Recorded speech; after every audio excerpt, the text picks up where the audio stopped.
Shalom. This week we start the Torah all over again. It's an exciting time as we start with Sedras Berieshis. I hope this year we'll be able to join each other at this time every single week to go over the Parsha. The Parsha, as we said, starts with Berieshis, and it starts with the creation. The creation is a very difficult area. Both presents scientific challenges and metaphysical challenges.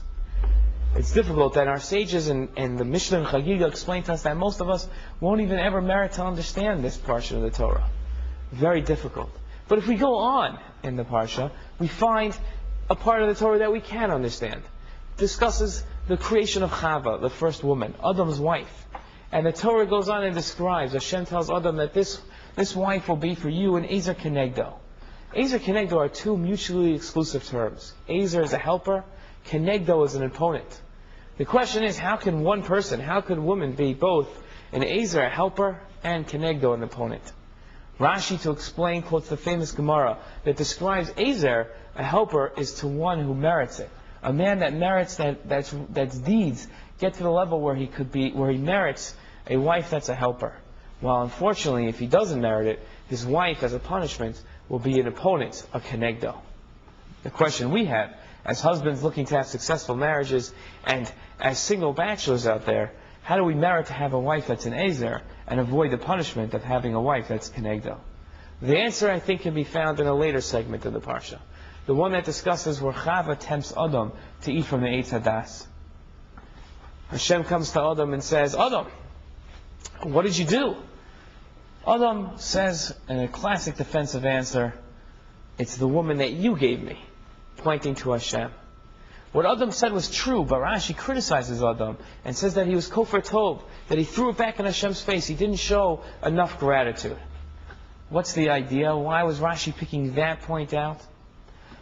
Adam, when he had Chava, could have viewed her as any other thing in the world. Just like any other object in the world, even though, not to say that women are objects. Clearly that's not where we're going. But everything in this world could be used as either a vehicle to help us or a vehicle to hurt us. It really very much depends on how we focus, how we pay attention, and how we view that object.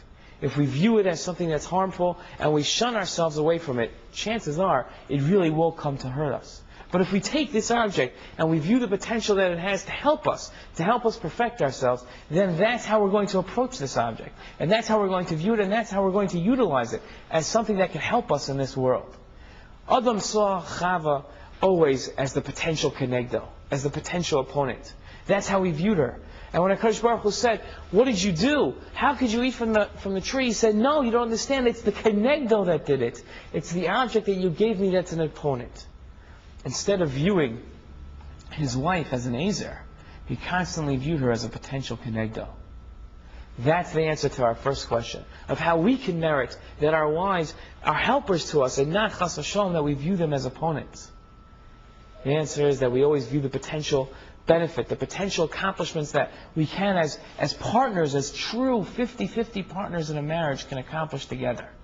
If we view it that way, no matter what travails and what troubles we encounter along our lives, we'll always view our partners, our spouses, as our helpers, as our Ezers, and never chas v'sholom shunning them as Kenegdos. Let's make sure that we can take that lesson to heart, and this year have our marriages be as equal partnerships of Ezers, as helpers to each other. Shabbat Shalom.